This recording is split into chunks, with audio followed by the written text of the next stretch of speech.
তো hello guys, কাজটা ছিল বিরাটই। তা দুপুরবেলা আমরা 3 ভাই মিলে সাইকেল নিয়ে বেরিয়ে যাই কাছেপাড়া দিয়ে, কেননা গাড়িতে করে আমাদের যেতে হবে বিরাটি, তা অনেকটা দূর।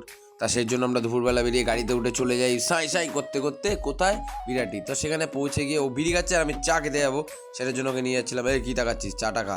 তো আমরা বিরাটি স্টেশনের পাশেই একটু বসে চা খেলাম।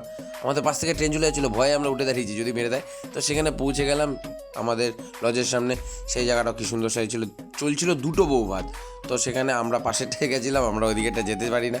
এটা ছিল আমাদের বুফে সিস্টেমে খাওয়া দাওয়া, কেন অনেক লোকের কাজ ছিল, 500 লোকের কাজ ছিল। এটা ছিল স্টলের রিসেপশনের জায়গাটা। আমরা কফি টফি খেয়ে, কফিটা খাওয়া ম্যান্ডেটরি ভাই, তো আমরা কফি টফি খেয়ে রেডি ছিলাম। তো সেই যে যার মতো জায়গায় দাঁড়িয়ে যায়, এবং রাত্রিবেলা আসতে হবে বলে আমরা খাওয়া দাওয়া করে নিই। মটন ছিল, চিকেন ছিল, দুটোই ছিল। তা তোমরা কারা কারা এটা পছন্দ করো? দেখেছো আমাদের বাড়ি পাঠানোর জন্য বাজি পাঠাচ্ছে, মানে আমরা কোথা থেকে এসেছি। তো আমরা শেষ পর্যন্ত বাড়ি চলে যাই। তোমাদের সাথে আবারও দেখা হবে একটা নেক্সট ব্লগে। টাটা।